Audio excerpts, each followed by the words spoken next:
let's get into it. So in the introduction, we'll do a bit of a comparison between the two languages. We'll talk about, or very briefly, we'll talk about the history. I'm not going to spend too much time on that. We'll quickly get into kind of different paradigms, different ways that both languages are used, and we'll have a few nice examples where we see Python code and Wolfram language code side by side. So if you're mainly user of one language, you'll be able to see how the same thing is written in the other, which is quite useful, I think. Um, but yeah, we'll address some very general questions like how does Wolfram language stack up to Python? What is transferable between Python and Wolfram language? We'll get into a bit more detail of that when we get to the Jupyter notebooks, and what are the best practices for a combined experience. And I'll try to give you some practical tips. There's, especially in Wolfram language, there are a lot of different ways that you can call Python, and I'll give you kind of the most useful ones in terms of because a lot of time when you're calling Python code, you're using a lot of dependencies, and these can be a bit hard to manage. You need virtual environments and so on. But we'll address all of that. So let's start with the very brief history of each language. Python first published in 91, object-oriented, well, really multi-paradigm.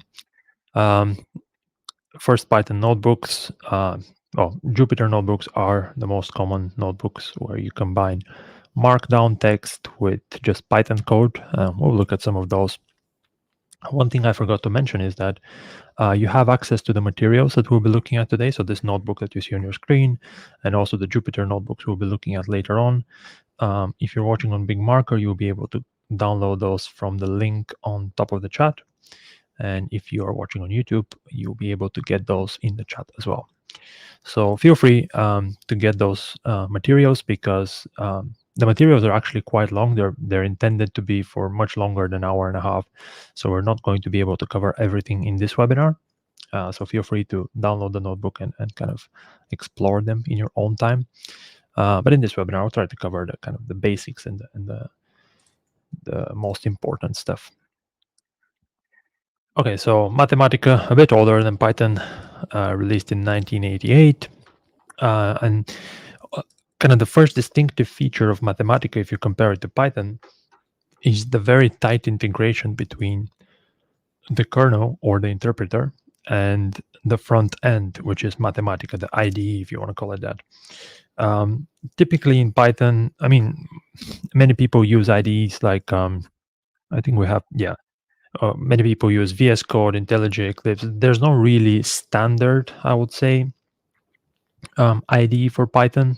I would say probably most people use VS Code, but for Wolfram language, really I would say 90% of people use Mathematica as the front end for Wolfram language. So the integration is very very tight and very nicely done, and that was the intention from the beginning. Whereas Python is more, it is the language itself, and then you put your IDE on top of that. Kind of one big difference. Another big difference is symbolic computation, which we'll see what exactly that is and how it helps. If you need to do symbolic computations, it's much easier to do it in Wolfram language. And yeah, a few other minor differences, but no point in spending too much time on those. We'll see them in practice very shortly. In terms of similarities, as I mentioned, both of them are very kind of high-level languages, very accessible, very easy to get started with. Low preamble, interactive languages. Both of them are used in kind of various scientific fields, whereas Wolfram language is mainly used in fields like mathematics and physics and engineering. But recently we have been pushing a lot of cool functionality for other scientific fields as well, such as chemistry, biology. If you're in any of those fields, feel free to check out for example, the biology specific functionality. There's quite a lot of cool things there. But just in general, both languages are used in science, data science, things like that. Yeah, don't require memory management. That's part of being a high-level language. You don't need to worry about low-level stuff. Just a few differences as well. Python, obviously, the biggest difference right away is that Python is an open source, free and open source language developed by members of the community. And that comes with a lot of advantages. The most obvious one is you don't have to pay for it, but also other things like a very rich ecosystem where people create their own packages and they distribute them, and you can kind of benefit from other people's kind of efforts. Whereas Wolfram Language is a single source, it's developed in-house at Wolfram Research, and again, that has a lot of advantages and a lot of trade-offs. Basically, you get a very nice nicely documented, tightly integrated ecosystem. So for those of you who are Wolfram Language users, I mean, one of the things I'm sure you know is that, for example, the documentation is always thorough and just excellent overall. Lots of examples. Everything is in one place. Everything is clear. Everything integrates so functions integrate tightly with other functions in the language, which is not always the case in Python, where if you're using different libraries, you have to they don't really nicely interoperate with each other all the time. So you have to do a lot of gluing together and things like that. Yeah, basically just trade-offs of the different business models, really. Another major difference between the two languages is the built-in functions. So Python is very minimal by design. I think the actual number of functions you can use in Python without importing any module is, well, we can see here 71 as of Python 3.10. As of Mathematica 13.1, there are 6,000 functions built in Mathematica. So without importing anything, without worrying about external modules and so on, you have a lot of. So that's a very different kind of design choice. And that really translates into how people use both languages. I would say people who mainly use Wolfram Language / Mathematica are really used to being able to do everything within the language. Kind of the concept of hunting for external libraries that do a specific thing is kind of more foreign to Wolfram Language users, I would say, especially compared to Python. Whereas if you need to do something in Python, the first thing you do is, can I pip install something? So again, that's probably the other major difference. And again, as with everything, that comes with its own trade-offs. But it is a major difference, obviously worth mentioning. Keeping on with the comparisons, the way that technically you could make Python, you could write, if you're writing a function, you could write it in exactly the same way in Python and Wolfram Language. And here is one example where we are writing a function, well, not really a function, just an if statement that checks whether a number is a prime or not, and it prints out the result. So here's on the left, you see kind of fairly standard Python code. You define a variable and you have this if that branches. You have a for loop inside, you have another if. You have this kind of branching functional procedural design that is very common in Python. If you really wanted to, you could write the thing in a very similar way in Wolfram Language. So here on the right, you see that the code, other than the syntactical differences like the square brackets and things like that, the kind of logical flow of the code is very similar. So you could write Wolfram Language code like Python code, but that is not. It's not the best thing to do, even though it's very tempting, especially if you're coming from Python. It's very it's not even a conscious decision many times. It's just how you're used to thinking in code, and you want to write it the same way in Wolfram Language. But one thing I would kind of advise Python users who are coming into Wolfram Language is to kind of lean into the kind of more Wolfram-y paradigms, if I can put it that way.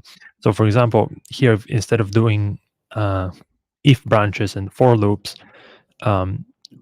we can write the same function in a different way. So here, what you see here is an actual function now called prime check, which takes a number, defaults to 1. So instead of having for loops and if statements, we have this overloading of functions, which is a much more common paradigm. But functionally, this does the same thing as the Python code.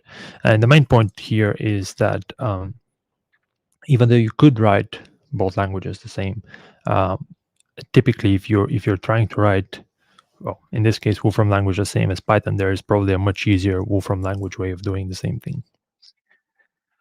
And that goes for the other way around. I mean, if you're coming from Wolfram language and you try to write Python code in the same way, you'll find it a bit more inconvenient. So, for example, if you're coming from Wolfram language, you're used to things like table, for example, as an iterator or map or things like that. Whereas in Python, it would be much easier to do those things with things like list comprehensions or even just normal for loops and things like that. So yeah, just one I guess general piece of advice is try to lean into the kind of the ergonomics of the language that you're going to, and don't even though it's tempting to kind of use what you're used to, essentially. Functions for everything. I think this is probably in terms of comparison, before we move into the actual combination of the languages, this is the last thing we'll talk about. Functions for everything. We kind of mentioned, we touched on that by when we talked about the number of functions that are immediately available in Wolfram language. So if you're coming from Python, the first thing I would do whenever you want to do something in Wolfram language, always check the documentation. More often than not, you'll find that what you're trying to do, there's already a function for it, so you don't need to either write it manually or look for external packages and things like that. Here we have some examples. This is just going to show how many functions have been added in each version of Mathematica. So the language started pretty lean. So version 1, that would be 1988, still had 500 built-in functions, but you can see that as we progress throughout the versions, it gets exponentially bigger. Well, not exponentially, actually, linearly, but still, it gets bigger. So yeah, if you're trying to do, so for example, actually, this is a good example where we had the prime checking function. If you're doing that in Python, obviously you just write a simple if branch. If you're doing it in Wolfram language, you could go to the overloading function, the overloading functions paradigm. But in this case, and in many more cases, you will find that a function already exists. So in this case, if you want to check whether a number is a prime, you can just use prime q, and then you can pass the number as an argument. And in many cases, if there is a built-in function, it is going to be much faster than the one you write yourself, unless you really put a lot of effort into optimizing it. And even and this is one of the, when we talk about trade-offs between open source and developed in-house, one of the benefits of a language that's developed centrally by one organization is that developers of Wolfram language spend a lot of time optimizing the built-in functions so that they are as fast and as painless as possible, and also make sure that that the built-in functions play nicely with each other. So you can very often pass the result of one function to the other, and the language will not complain. Yeah, so we have a few more examples here. We'll skip over those. Well, maybe one final thing to mention. One of the things that's nice about Wolfram language is that there's a lot of built-in data that you would normally, I mean, if you're doing things like data science in any other language, you would have to source from an external place. But a lot of, especially scientific data, historical data, obviously mathematical things are nicely built into the language. So you have this free form language input where you can ask basically a lot of things. You can solve some mathematical problems. You can get You can get pop culture information, so Flintstones, Simpsons. You can have things like second cousin once removed. Basically, a lot of kind of basic general information that doesn't involve a lot of computation um, is already in the language. Um, so yeah, that's another thing that is really nice when coming um, into Wolfram languages, that you're able to rely on this. Again, you have access to all of this without going elsewhere, and you can do computations with that. So, for example, if you have population of the UK, for example, should hopefully give us the number of people, and then we can convert this to a different unit, and we can do all sorts of computation with it. Once it's in the language, it's fully computable with. Okay, so let's actually start using Python code from Wolfram language. Just looking at the questions in the chat. Sumi is asking, what about both? Um, I'm guessing you mean using both from the same place, and we'll look into that very shortly. Um, Jim is saying hard not to make Python look bad if you're going to do a side by side. Yeah, that is true. Yeah, Python, especially if you're looking at things like if branches and for loops, it can look a bit crude. Wolfram language tends to be a lot more succinct.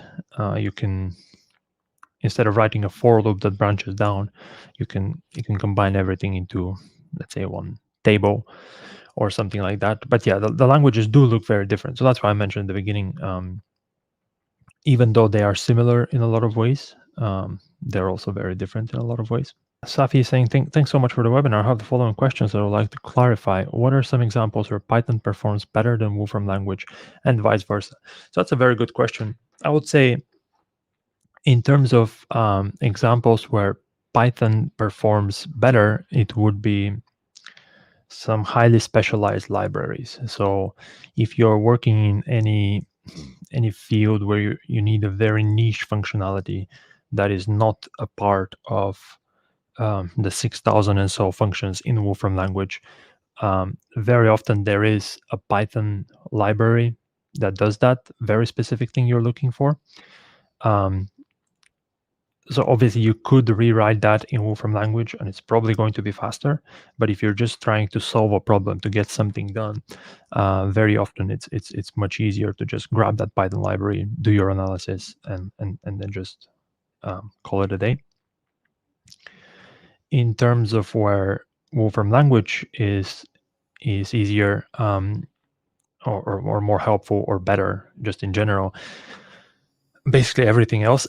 So if you are, especially if you're doing any kind of long form data analysis where you need to put together a lot of different things. So for example, you're importing some data set, you're doing some analysis, you're producing visualization, you're sharing them with others. With Wolfram language and Mathematica, you can do all of that in the same place. And the whole language is created with that idea in mind. So it makes it very easy to do all of that. Whereas with Python, you could still do it. I mean, that's why things like Jupyter notebooks exist. But yeah, I find it a bit more awkward to do that in Python. And again, you are relying on, even if you just want to display a simple visualization. I mean, in Wolfram language, you could just do bar chart 1, 2, 3, 4. I don't know. Yeah, and you get the image. If you want to do the same thing in Python, you need to import out, at least I think Pillow is the image library in Python. And then you need to think, oh, now what is the syntax of Pillow? How does it expect the arguments? Whereas with Wolfram language, it all kind of, once you get familiar with the language itself, you can kind of anticipate. Even if you've never used the bar chart function, you know it probably takes a list of integers and it plots something on them. So yeah, I would say Wolfram language is much nicer for things like that. Hopefully that answers your question. I see you have a few more questions, and I'll address them in a bit. Let me get through this example here because I think it might answer some of them actually. So we have a mathematical example here, where we're looking for the indefinite integral of some expression, and we're plotting its curve on a 3D plot. So this is an example where we need, or where we really would benefit from some symbolic computation. And in this case, we have also, first I should mention that this cell that you see here is called an external language cell, which you can get or get a few different ways. But if you go to the menu on the top, it should be called external language, and then you can select which language you want to use. So we have integrations with a few languages. Python, R, Julia are probably the most common ones, but you have a few other ones. In this case, we'll be using Python, obviously. And the idea here is that you can, in this external language cell, you can just input plain Python code, so no Wolfram language. And even though we're in Wolfram Mathematica, it's going to start a Python session, and it's going to send all of the code inside the cell to the Python interpreter, and it's going to get the result back. So here's what we're doing. Now, the external language cell is probably the easiest way you can use Python from Wolfram language, because you just open up the cell, you just paste your Python code, you write your Python code, whatever, and it gets evaluated, and that's it. Now, if you need to do things like import external libraries, which you most certainly will need to do if you're doing if you're doing any substantial workflows with Python, you probably need to import external libraries. And the external language cell just looks for the Python interpreter in your system. So unless you have those libraries installed on your system, like system-wide libraries, then it's not going to find them. So here we have this integration example, which relies on a few libraries, SymPy, and I think there is matplotlib for the visualizations, and NumPy for some of the calculations and so on. So I don't actually have these libraries installed on my system-wide. So if I try to evaluate this big piece of code, I'm going to get an error code, no module named SymPy. Obviously, kind of the most brute force way is to install these system-wide, but Python has been moving away from installing packages for the whole system, and it's been moving more towards using virtual environments to manage dependencies and things like that, for many reasons that it's not worth really going into. But the good news is you can definitely set up your own virtual environments from Wolfram Mathematica. You don't need to bother with going through Python or through the terminal and things like that.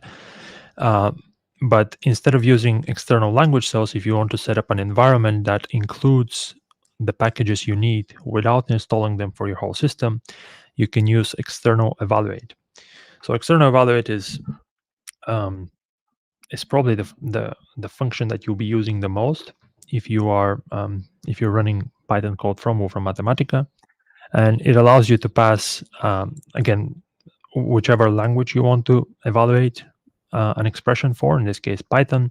But the crucial bit is here. In target, we can specify a lot of things, mainly the dependency. So essentially what we're telling our Wolfram language evaluator is create a virtual environment that includes these packages. So in this case, we need SymPy, we need matplotlib, and NumPy for the example that we have here. We can give a name to our environment. We can specify which Python version to run on. And then after that, we just paste our Wolfram language code. So this should work. So essentially what we can do is just take this whole chunk of code here and just paste it in our virtual environment, which is going to include all of the libraries that we need, and we get the result in our matplotlib kind of output box. So if you are doing very simple things in Python where you don't need external packages that are not available on your system, using an external language cell is absolutely fine.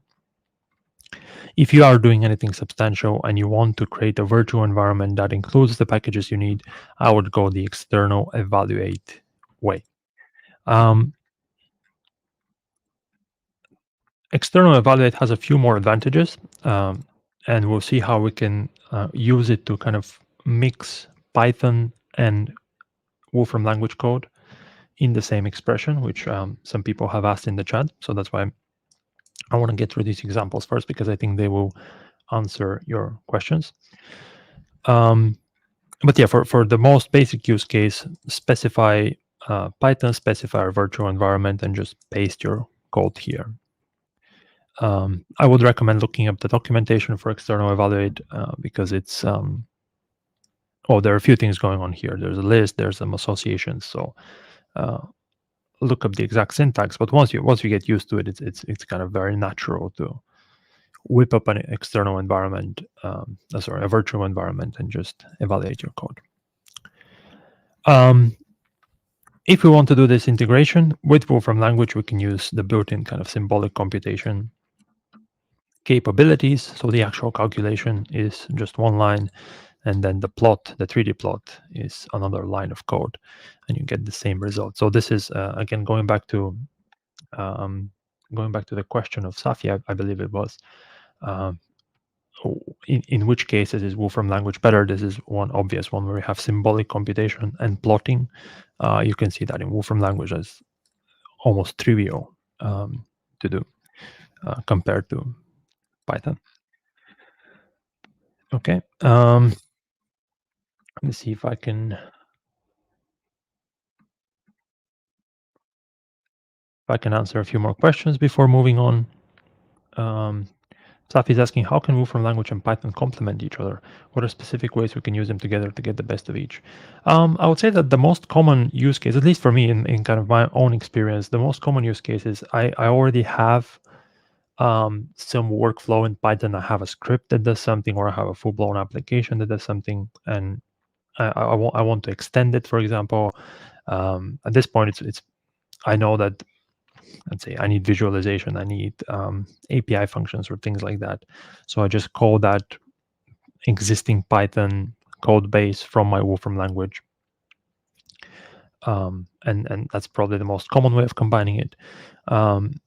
But to your question, there's a question by Jim, or there's a Jim is sharing his experience from his current use. So Jim is saying, I use ChatGPT to write Python code, which I then can call from Wolfram language. For example, to convert virtual Word docs, PDFs, or PowerPoint to text for text analysis in Wolfram language. And that's actually a really good example of something you can do, because so one of the benefits of Python being open source is that there's a lot of Python code on the web. Because there's a lot of Python code on the web, AI, large language models specifically, have been trained on a lot of Python code, which means that they are very good at producing more Python code, even if it's not perfect.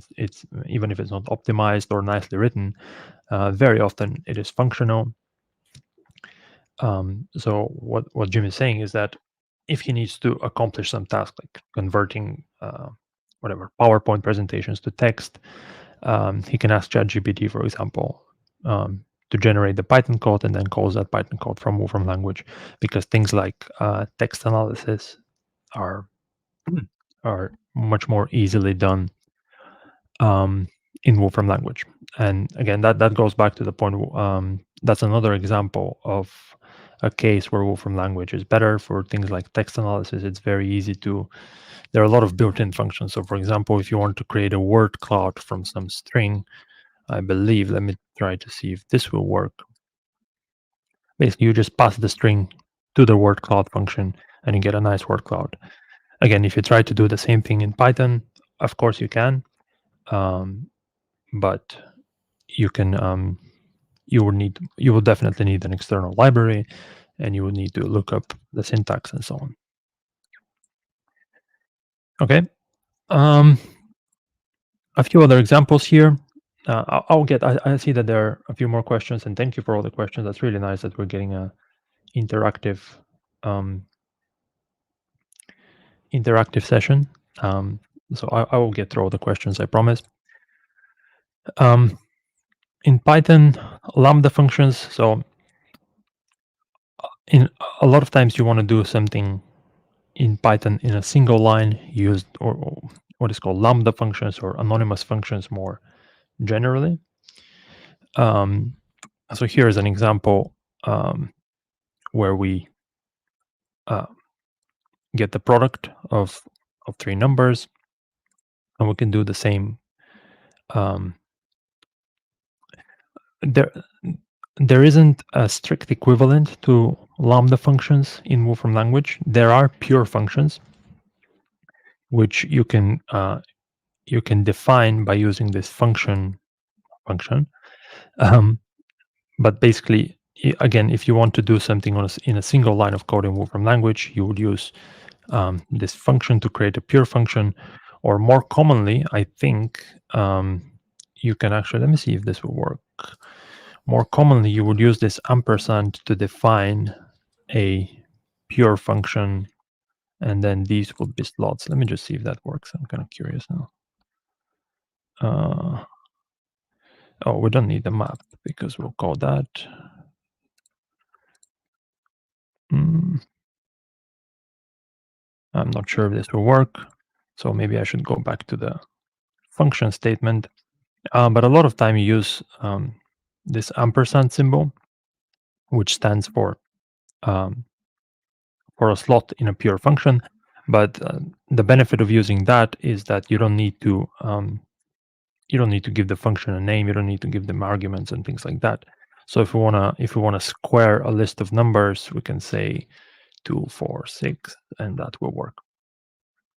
So this is kind of the equivalent of lambda functions. This is for if you're used to using lambda functions and you're wondering what the equivalent of that is in Wolfram language, it would be pure functions. Is this still not working? Oh, this is working. Okay.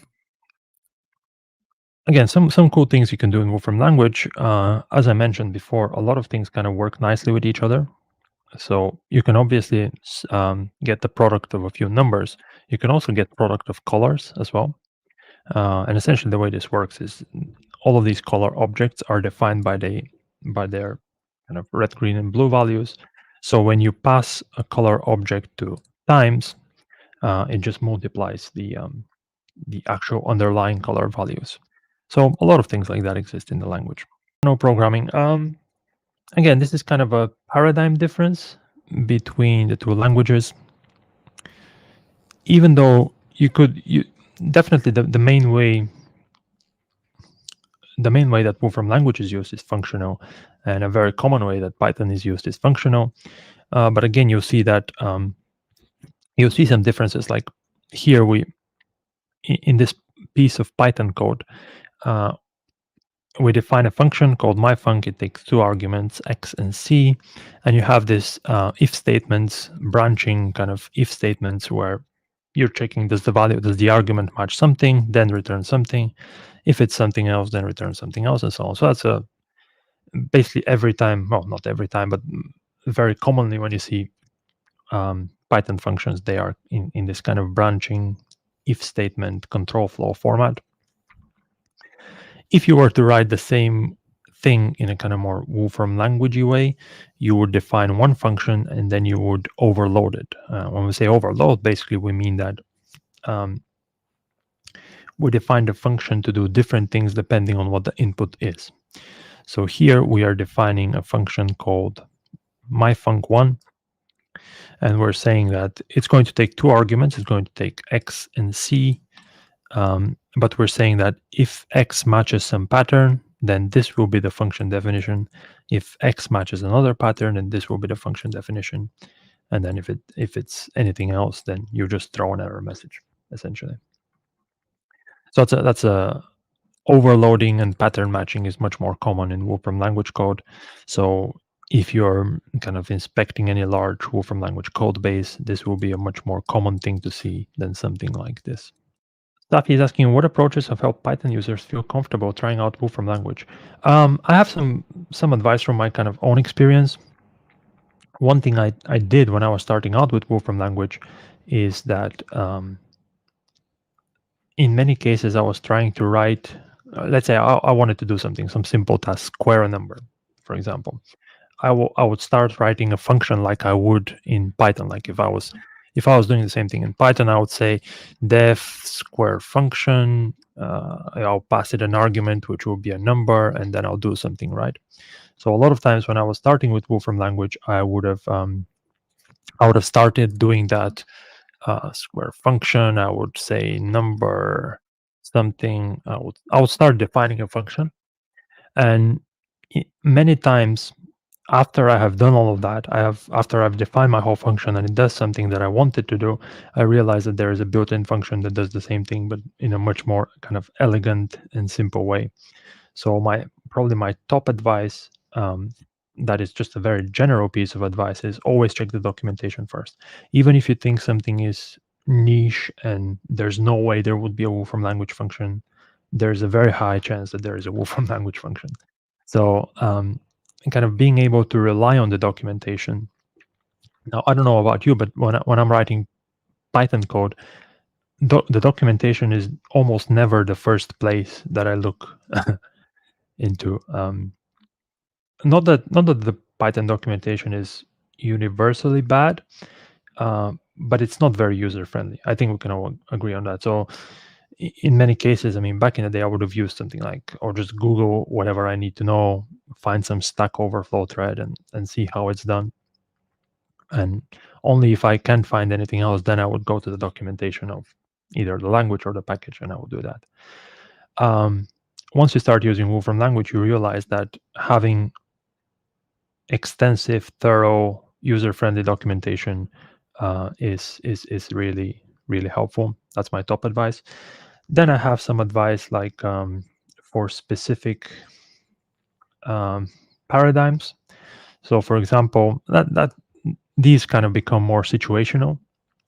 So, for example, when I use Python, I use a lot of list comprehension. So I do X for X in whatever range, then something like that. So when I was starting, this should be this. When I was starting with Wolfram language, I really missed nice kind of nice things like list comprehension, but you kind of quickly find out their Wolfram language equivalent. So for list comprehension, I would say things like map, or this is the shorthand for map. Things like that. They're not 100% identical, but they have the same. They perform mostly the same function, and they kind of feel the same when you're writing code, and they kind of fit into the same pattern of thinking. So if you have some pattern in Python that you really like, that you find really convenient, that allows you to do things quickly, try to find what the equivalent of that in Wolfram language is, and start using that. In most cases, you will find that there is an equivalent. In some cases, there might not be. So I think, for example, one thing I like in Python is the short circuit operations, where you have 3 or 4 conditions and you just chain them together and you say that the first one that match, just return that. Haven't really found a nice elegant equivalent of that in Wolfram language, but in most cases you will be able to find that. And if you have something in mind specifically, you can ask me. Maybe I wouldn't know, but if I know, I'll let you know. Okay, this is just another example that we write the same code in. Oh, let me just delete my pontifications here. Another example where we write some Python code and then we do the same thing in Wolfram language. And again, this is just training a machine learning model on some data. In this example, the Titanic data, very common example in machine learning.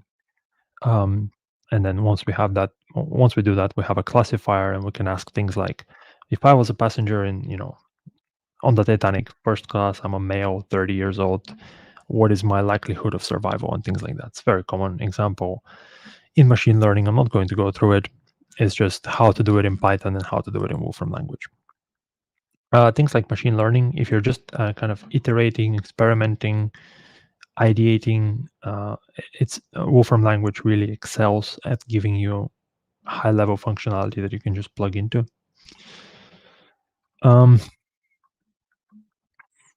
Okay, so a few more things to mention before I move on to the Jupyter notebooks. I already mentioned external evaluate. So in the previous example, we created a full virtual environment with dependencies.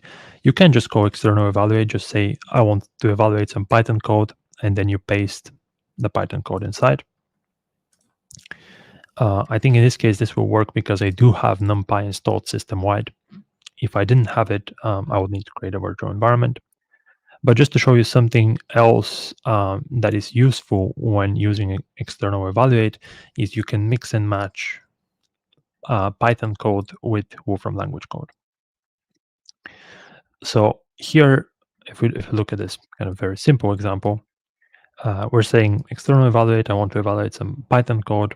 I'm importing NumPy, and I'm creating a NumPy array.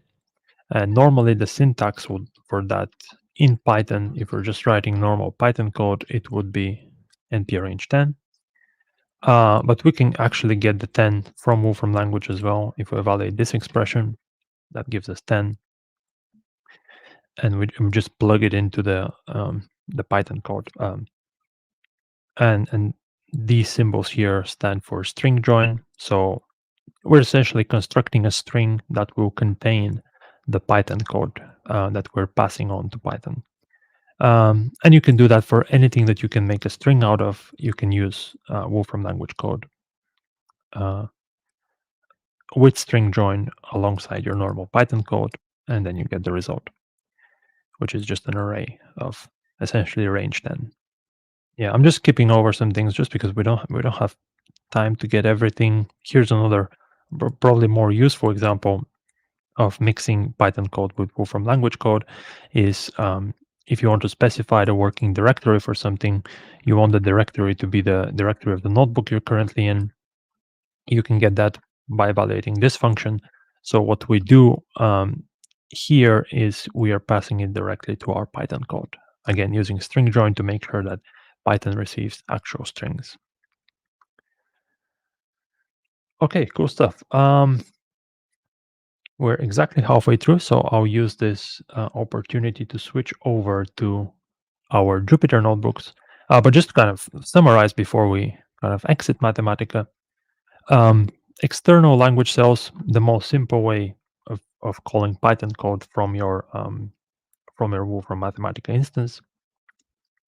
But you quickly run into limitations if you need to use external libraries, if you need to manage virtual environments and things like that. External evaluate, the high-level function in Wolfram language that you'll find yourself using most of the time. Anytime you need to do something complicated. The main advantage is you can define virtual environments with dependencies, and you can also mix and match Python code with Wolfram language code. That's probably the main takeaways from this notebook. So let's jump into Jupyter notebooks. So as I mentioned, you're able to let me see if I can make this a bit bigger. You are able to download the materials for today, and you should have all of these files, all of them except these two, and I'll mention why I have them and you don't in a second. But for the rest of the webinar, we'll be going through these 4 Jupyter notebooks that you see here, and we'll talk about how we can use Python to evaluate Wolfram language code. So before I get into the first Jupyter notebook, something to mention that's very common in Python workflows. Again, we touched on it from the Wolfram language side, but very commonly in Python, when you have any workflows, you need external dependencies. You generate a virtual environment. You install these dependencies in the virtual environment so that they don't conflict with anything else on your system, and that's kind of a common way of kind of containerizing your Python code. So we would need to do that here because in the Jupyter notebooks that we have, we are calling a few different Python libraries. We're calling Pillow. We're calling things like NumPy, Matplotlib, just very common things, but things that are not available in Python by default. So the first thing we need to do even before getting into the code is to create our virtual environment and install all of the dependencies to make sure that once we get into the notebooks that everything will work smoothly. Now, this is going to be mainly for our Wolfram Language users, there are a few ways of kind of creating a virtual environment in Python.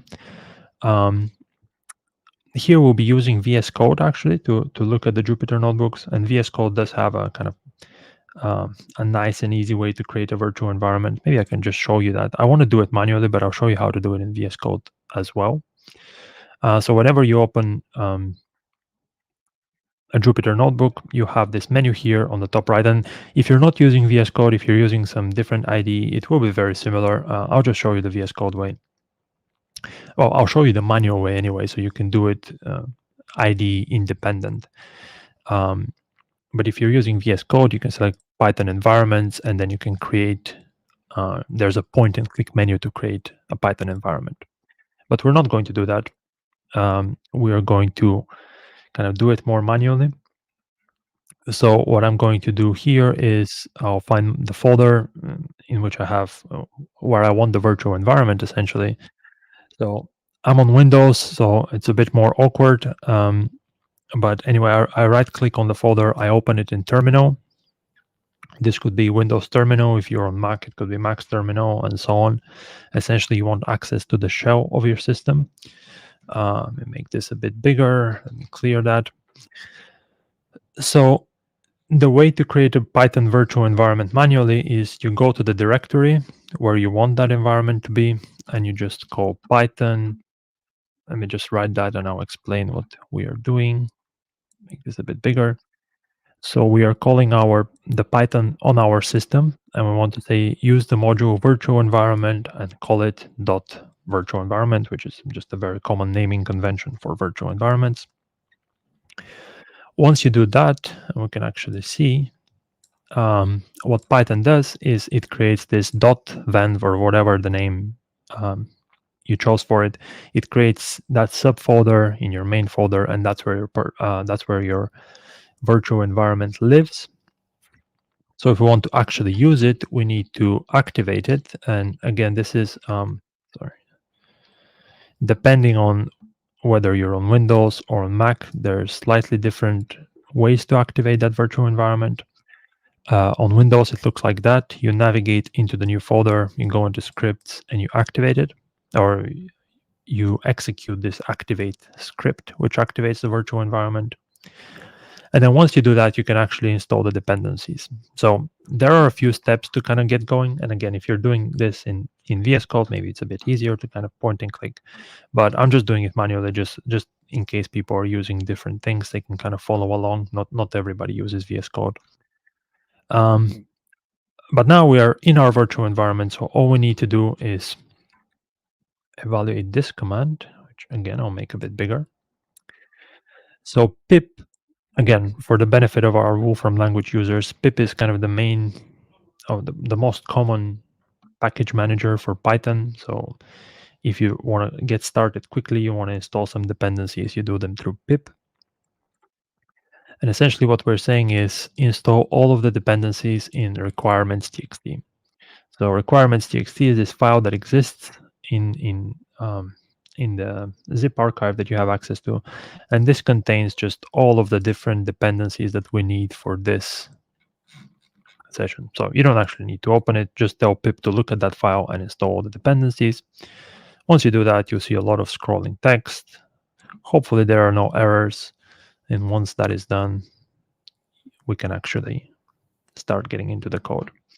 But it's a very common thing to do. The reason why I'm spending a few minutes on it is, again, most of the people watching are Wolfram language users. They might not be kind of necessarily familiar with this whole workflow, setting up a virtual environment, installing all the dependencies, and so on. So it is a bit involved, but there are only a few steps. Create a virtual environment, activate it, and then install all the dependencies. Once we've done that, we can start our VS Code and everything is going to work smoothly. Well, hopefully, we'll see. Okay, so let's get into it. Okay, so what we'll be doing in the Jupyter notebooks is we'll be evaluating Wolfram language expression from normal Python code. So again, if you're not familiar with Jupyter notebooks. It's a kind of a similar idea to Wolfram Mathematica notebooks in that you're mixing just normal text and actual programming code. In this case, we have markdown cells, and we also have these Python code cells. Okay, so what are we going to do? No, I don't want to ask Copilot anything. Okay, so the main way to use Wolfram language expression is one of the dependencies we installed is called Wolfram client. And Wolfram client, essentially, when we import it, it allows us to define Wolfram language expressions on Python side. So the first thing we'll do is we'll import our Wolfram client package and we'll define several Wolfram language expressions. The way to do that is we use the normal Wolfram language symbols. So select, for example, is just a normal function in Wolfram language.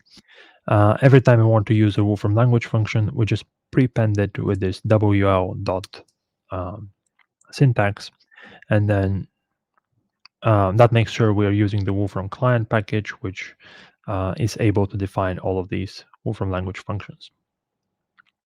So here we're defining three different functions, essentially, Wolfram language functions. The first one is select range 10 prime q. So essentially, we're generating an array of the first 10 numbers. We're selecting the primes. We're storing that in a Python variable called x. Then we have variable y, where we are storing a different Wolfram language expression, where we're reversing that array of the first 10 integers. And then we have now, which gives us the current date, I believe, in Wolfram language. So by prepending them with this WL, you can see them here actually defined as Wolfram language functions. So importantly here, we're just defining them. So we're not actually evaluating any code. This is just converting Python code, which this is just pure Python. It's converting it to actual input form that can be evaluated by the Wolfram language kernel.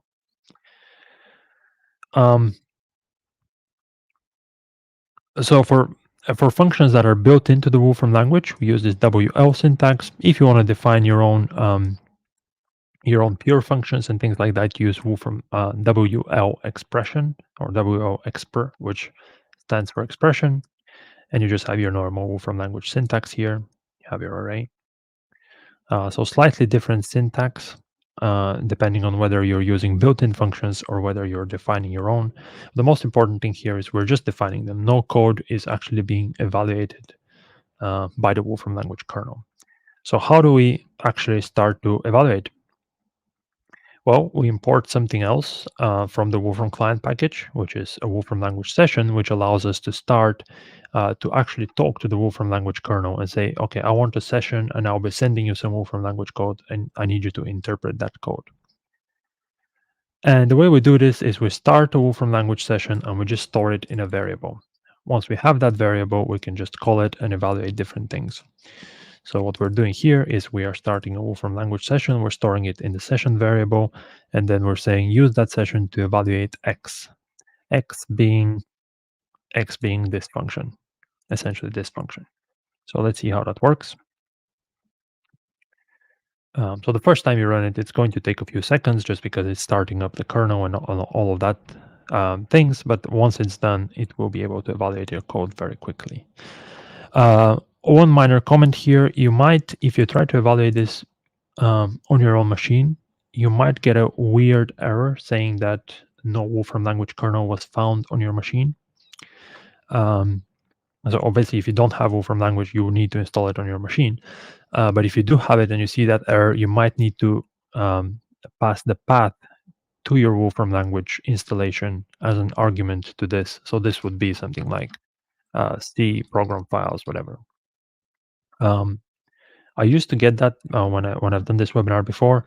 Now I tested it and it works fine. So hopefully they have done some improvements to the Wolfram client. But just letting you know, in case you get a weird error, that's probably the most common reason. But ideally, by default, it should find any Wolfram language installation on your machine, and it should locate that automatically, which now works for me, thankfully. Um, so yeah. Once we have our Wolfram language expressions stored in variables, we can pass the variables, or we could just pass the expression directly. So we don't technically need to store it in a variable. We can just pass it directly to evaluate, and that will give us the same result. So it really is up to you whether you want to kind of define the expressions first and then call them with evaluate, which kind of makes it more clear, especially if other people will be looking at your code and things like that. So that's the basic um, kind of way to call Wolfram language from Python. Um, there are a few details worth talking about. So as you see, let's go back into the actual Wolfram language functions that we were defining. So here we have a select function, we have a reverse function. So the result of these functions is a list of numbers in Wolfram language. So when we call them from Python, you can see that we get this nice list. No, not very nice, I guess, but it's readable. When we call something like dates, so the now function returns the current date. When we call that, we get this date object, which is much less nice to look at and to kind of read. So that raises the question: which data types in Wolfram language are convertible to Python? And the most common ones, the most simple ones, lists, integers, are converted to Python formats. Um, Other objects such as date objects and graphics will remain as Wolfram language expression and will need to be serialized. So we'll talk about serialization a bit later on, but basically you will need to handle these um, on the Python side if you want to display them nicely. So you could write, so the second Jupyter notebook will talk about serialization and how you can kind of create your own custom encoders and things like that. Actually, we're probably not going to spend too much time on that, just because there is a much easier way to kind of pass data, even if it's not directly supported. So here we will create some bar chart. So bar chart is it's kind of a graphical object in Wolfram language. There's no direct corresponding data type in Python to display that. But instead of creating our custom encoder for that data type, we can just export it to a local file. In this case, it will be just a PNG image. When we export it to PNG, we'll be able to handle it in Python, because both languages, even though the bar chart is a specific graphics type object in Wolfram language and it's something else in Python, and that creates confusion. Uh, both languages understand what a PNG image is. So instead of going through all the trouble of writing custom encoders and things like that, more often than not, actually almost always, you'll be able to just export it to some file that both languages understand.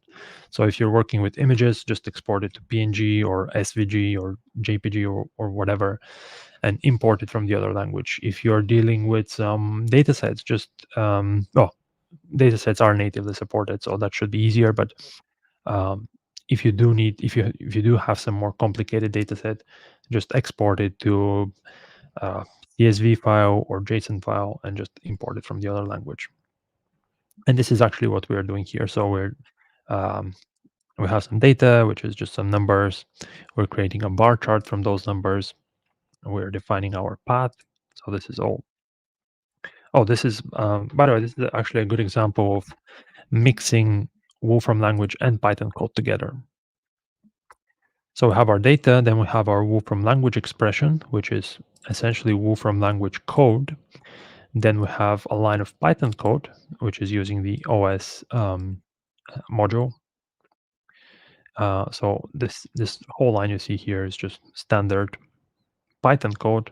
Then we go back into Wolfram language code, and then we pass this Wolfram language expression. So mixing Python code and Wolfram language code together to do one thing. So here all we did is we defined a bar chart, we exported it to some local file path. So all we need to do to visualize that on Python side is to use a library that deals with images. In this case, it is Pillow. Well, there are a lot of libraries that deal with images, but Pillow is kind of the most basic and the most common one. And if you have set up your virtual environment and installed the dependencies, it's part of those dependencies. So hopefully this should work for you out of the box. Um, but yeah, so all we did here is we created a graphics object from Wolfram language, we exported it to a file, and we imported it on Python side. No need for custom encoders, no need to worry about serialization and things like that. And again, here we have a Wolfram language expression that does the same, exports the same image, but it applies some filter to it. And again, exports it to a local file, and then we're importing it from Python side, and we can see it. So far, we've been looking at simple kind of Wolfram language expressions, whether they're using built-in functions or whether they're using where did we use? Oh, here we used kind of unnamed Wolfram language expressions. But what if we actually want to define a function that does something? Um, there are actually a few different ways to do that. The first is to wrap the Wolfram language function inside a Python function. So let's look at what we have here. We have this function definition, which is pure Python, just defining a function name, defining the argument, and we're saying that the function will return something. And what that something is actually the Wolfram language code under the hood, essentially. The main advantage of using functions in this way is that you can store the whole Wolfram language logic inside a Python function, and then you can call the Python function just as if it was a normal Python function. So you don't need, once you have defined a function, um, you don't even need to worry about any Wolfram language code. Just use it as you would use any Python function. So let's look at what this actually does. Um, it is getting the the name is pretty descriptive. It's getting the population density of a country by dividing the population by the area.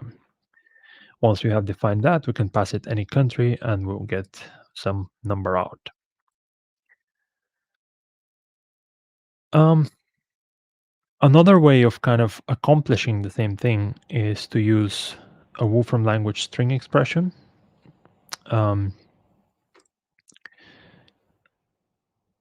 and the way to do this is we're using these string blocks in Python where we define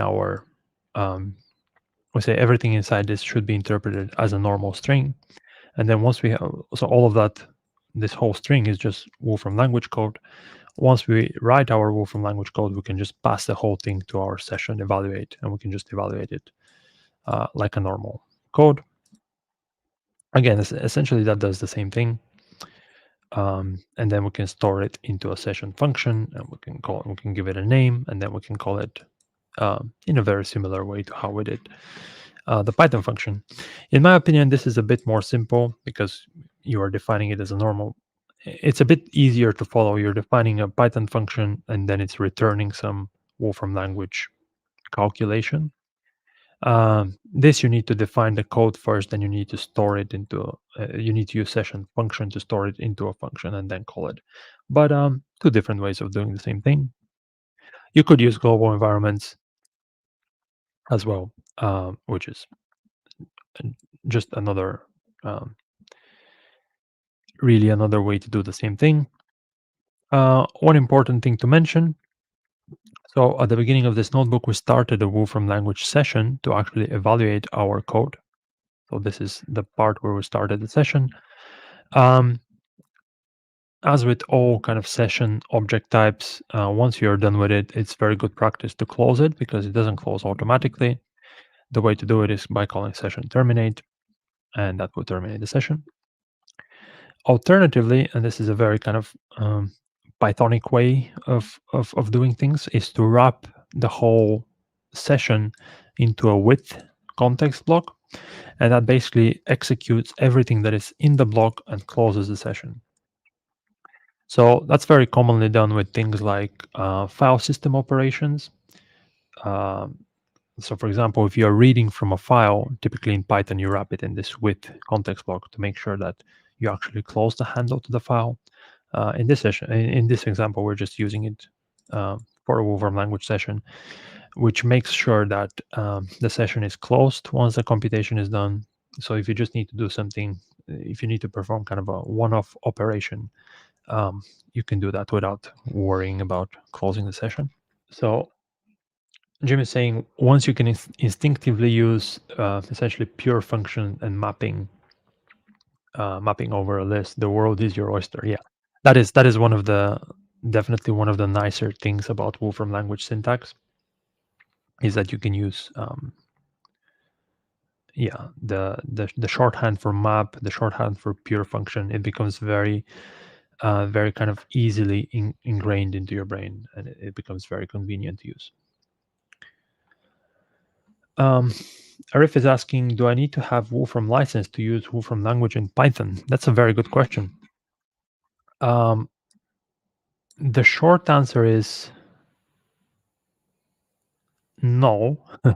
So you can use something called Wolfram Engine, which is a kind of, oh, I should say no if you're using it for kind of personal use, non-commercial use, and things like that. I don't know exactly what the license terms of Wolfram Engine are, but let me tell you about what Wolfram Engine is in general, just the general idea of the product. It is simply a Wolfram language kernel. So it's an application that evaluates Wolfram language code. It doesn't come with Mathematica. It doesn't come with any of the IDE. It's basically just pure command line application.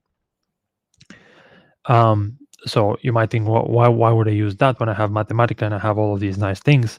And the main reason you would use Wolfram Engine is because it's free. So it doesn't come, well, basically it doesn't come with any of the nice things of Wolfram Mathematica, but it does allow you to evaluate Wolfram language code.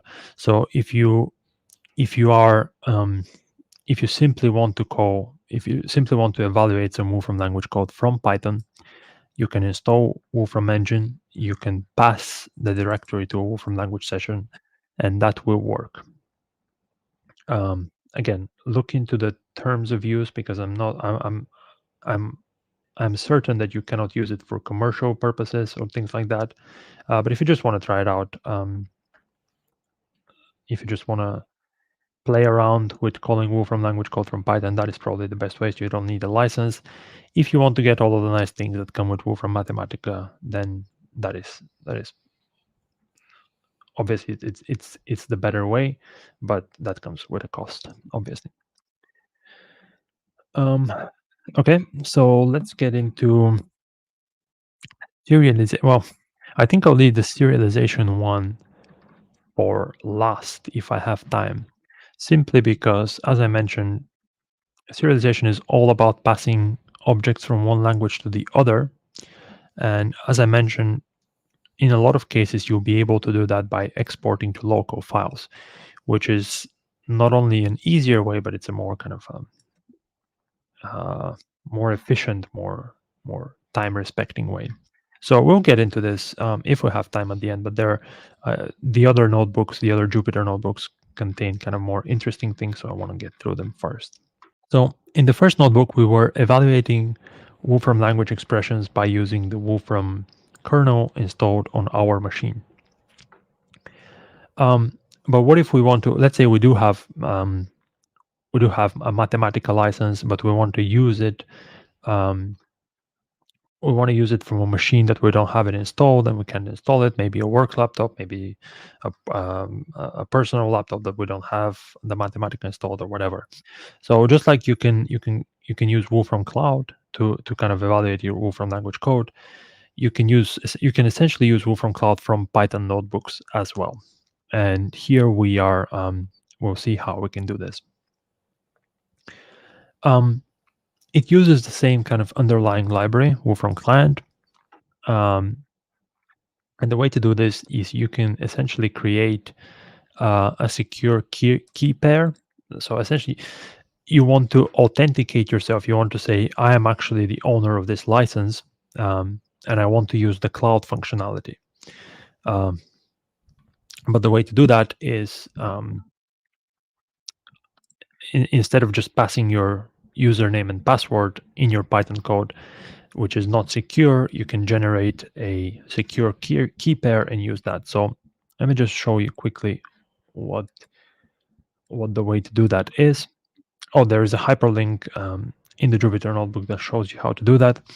But essentially, let me make this a bit bigger. I'm just trying to find. I think it's because I made the window bigger and then I lost it. Um, Anyway, the way to generate a secure key pair is just using this built-in Wolfram language function, and then you say, I want this. Oh, you give it a name essentially, but in this case, we're giving it Python client library, and then you get your actual key and you get your secret. So these are the two values that you need to pass to your Python library, to your Python code to be able to use Wolfram Cloud. Sorry, this took me a few minutes to find, but it's a very simple process. You just generate a key pair and you input it here. Now you can pass the actual consumer key and consumer secrets just as normal strings um, in your Python code.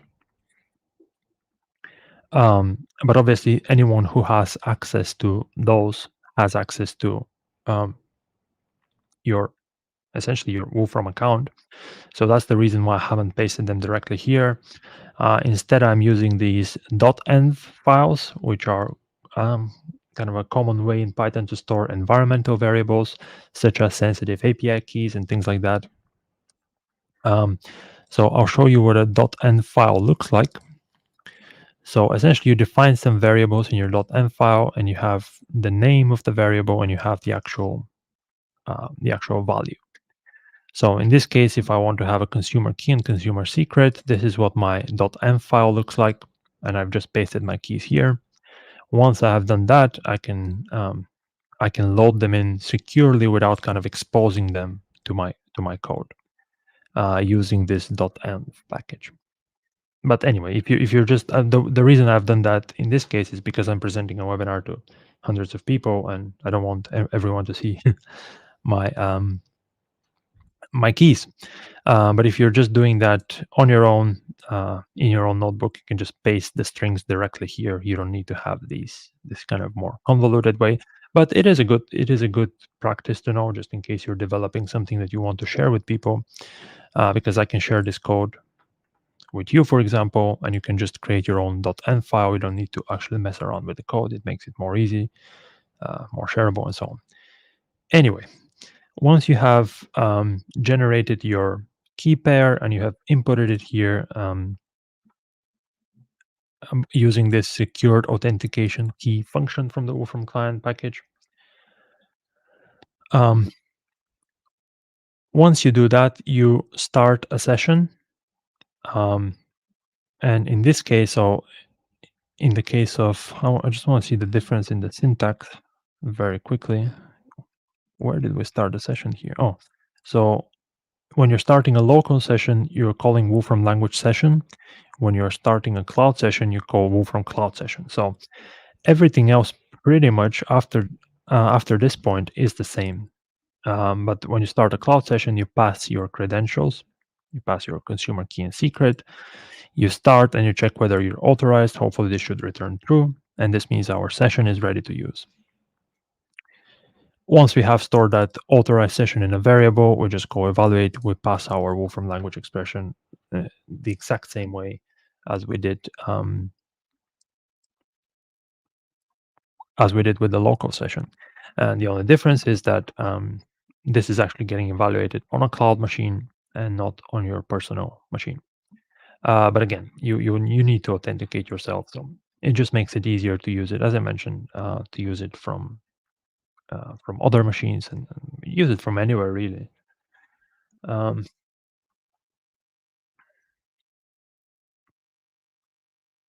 After that, it is just examples. We're just passing. We're defining a function here, which is string reverse, and we can pass any arguments to it. Just a very, at this point, it's just a standard session management. Let's see what else we have in this notebook. API cloud functions, deployed APIs. Oh yeah, one of the going back, one of the advantages of using Wolfram Language is you can create API cloud functions very easily. Um, and essentially they're hosted on the Wolfram cloud, and you're able to pass different arguments to them from anywhere. So if you make them, you can make them private, in which case you need to authenticate yourself before you use them. But you can also make them public, in which case anyone, whether they have a Wolfram language license or not, can just pass argument to your API functions and get some result back. So let me just show you one example. Now this is, even though it's in our Jupyter notebook, this is just pure Wolfram language code. So if you run this creates a machine learning classifier, again, from the Titanic data. Um, so if you run all of this code in your Wolfram Mathematica notebook, it's going to create um, a public API on your cloud account, and then you can actually call this API from Python or really from anywhere, um, by using, again, the Wolfram Cloud session. We're using the same session. We're saying I want to navigate to this API, and I want to call it with these parameters. So I'm in first class. I'm 20. Well, unfortunately, I'm not 20. But you can pass different arguments, and in the backend, that will evaluate the Wolfram language code and give you back the kind of the result. So it's kind of a more lightweight way of using Wolfram language from Python, because you can wrap all of your Wolfram language functionality in an API, make that public, and then from Python you don't need to kind of pass Wolfram language expressions around. You don't need to define functions. You can just make a call to an API, which is a much more kind of simple process. Um, Wolfram API call. Oh, so the Wolfram client has a specific function that makes calling APIs a bit easier. So here you see that we're just passing it as one big object, a dictionary in that case in Python. You can just call this set parameters method on a Wolfram API call, which makes it a bit easier, a bit more readable, a bit easier to write as well. But essentially, what we're doing is the same thing. We're passing different arguments to our predefined API function. Okay, awesome. Let's see, we have a few more questions. Sumi is asking, would you tell us about resources on using Python in Mathematica? Speaking of Mathematica, Mathematica is different from Wolfram language. Mathematica is a software, Wolfram language is the programming language, isn't it? Yeah, that's exactly correct. So Wolfram language is the actual language that you write, whereas Mathematica is kind of the front end that, that comes with a lot of nice things: syntax highlighting, prediction, documentation, all sorts of visualizations, all sorts of different things that help you write Wolfram language code. But strictly speaking, Wolfram language is the actual programming language, and Mathematica is just a front end graphical user interface software. So sorry, let me look at your question again, Sumi. Uh, um, Can you tell us about resources on using Python and Mathematica? Actually, there are quite a few good resources on the Wolfram webpage. So let me try to find that. External languages. So they're not specifically for Python. I'll try to find one of the guide pages. External languages in Mathematica. There are these guide pages that show you how to use external languages from Wolfram, and I don't think I'll be able to find it immediately. So actually, let me just bring up that window so we can look at it together. There was connecting to external software. So there was configure Python, execute Python. One of these web pages was specifically about how to use Wolfram language from Python, I believe it. Okay, so this is about using Python from Mathematica, and you're asking how to do the opposite. One of these guide pages was specifically for what you are asking, and I wish I had it at hand. I believe it's this one. Oh no, it's not. Is it? It may be this one.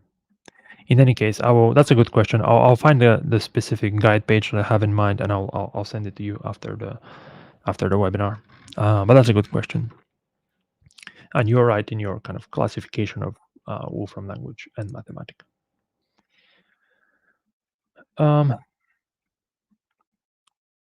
Paul is saying, not a big Python user. In case of .env, can the files be somehow protected? Say password encrypted so that account backups and stuff don't need to be considered sensitive. Using this specific library that I'm using here, I don't think it can decrypt. So obviously you can encrypt any file on your system that you like, but I don't think .env, the .env library will be able to handle that. Typically, the way it's used is, let's say I'm developing this webinar. I want to have some sensitive information in it. I store it in just a plain text .env file, and then I just don't share it with you. And if I'm uploading my code to GitHub, for example, or in Git repository, I just put the .env in git ignore, so it doesn't get synced with the repository and things like that. But in terms of actually making it encrypted so that you can safely share it with or just safely back it up or share it with other people, I'm not really familiar with how you can do that. I'm almost certain that you cannot do that with .env. There is most certainly a different package that may allow you to do this, but not with .env. So if you're using this, just don't share the .env file with other people.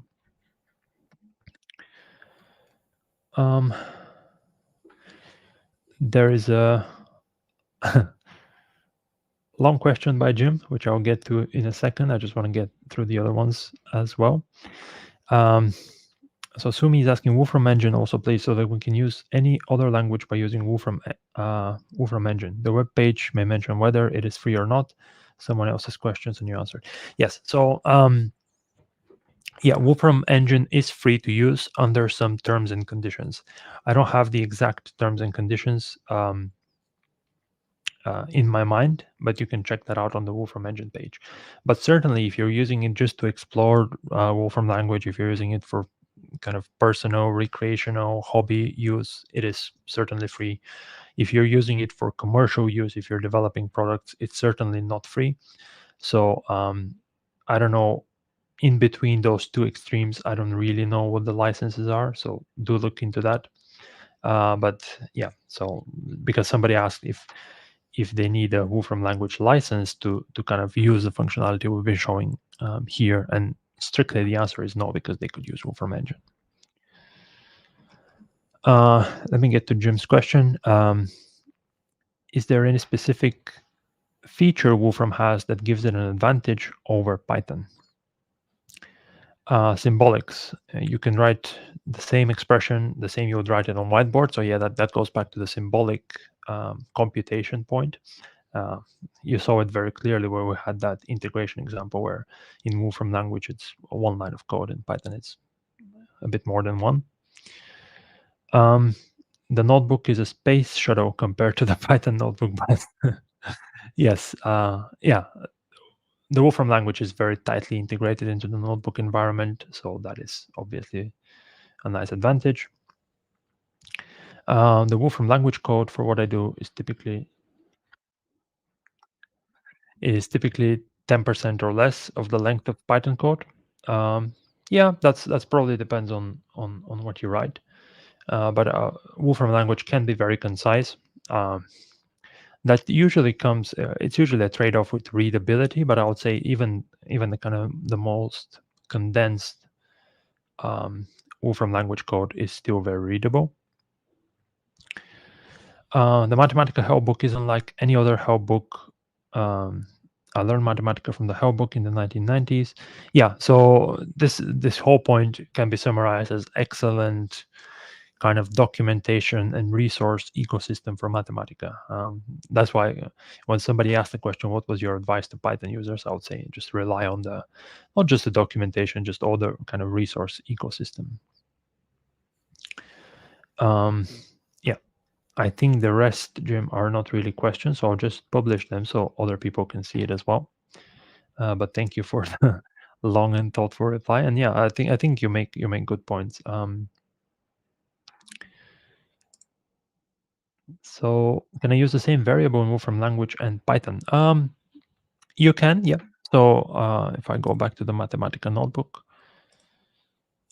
essentially, whether you're passing code from Wolfram language to Python or vice versa, you're constructing a string, and then the respective language interpreter interprets that string as its own code.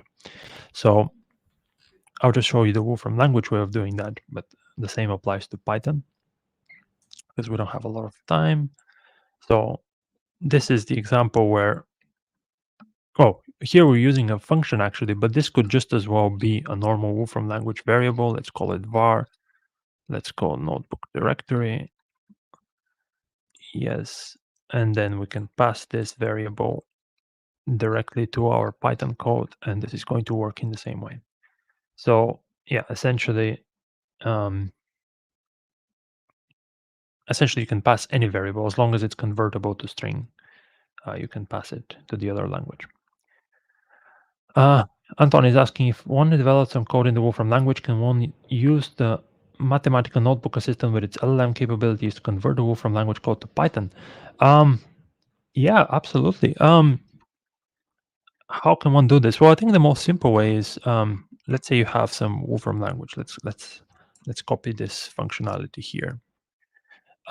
If you want to convert that to Python, the most simple way is to just ask, can you write this function in Python? And that should hopefully give us working Python code. There isn't a more kind of systematic way. There isn't like a specific AI tool that converts Wolfram language code to Python. But if you just ask in a normal LLM way, you'll be able to get that. So yeah, let's see if this works. Well, we'll need to define it in Python. Actually, I'm kind of curious to see if this works. So bear with me very quickly. Let's pass it two arguments, 2 and 5. Oh, name math is not defined. Okay. Need to import the library, and then this should work. Yeah, there isn't a more systematic way. You can just ask Notebook, because Notebook Assistant is just very useful in general. You can definitely ask it to just convert your Wolfram language code to Python. Hope that answers your question. Paul says, for secure keys, AI suggests either the use of .env or keyring. AI generated, so consider with caution, but figure other. Yeah, that's a very good point. I've never really had a use case for encrypted .env files, so that's why I didn't really have that information off the top of my head. But yeah, I'm sure that there are some Python libraries that handle that gracefully. So yeah, thank you for sharing that. That's probably a better way.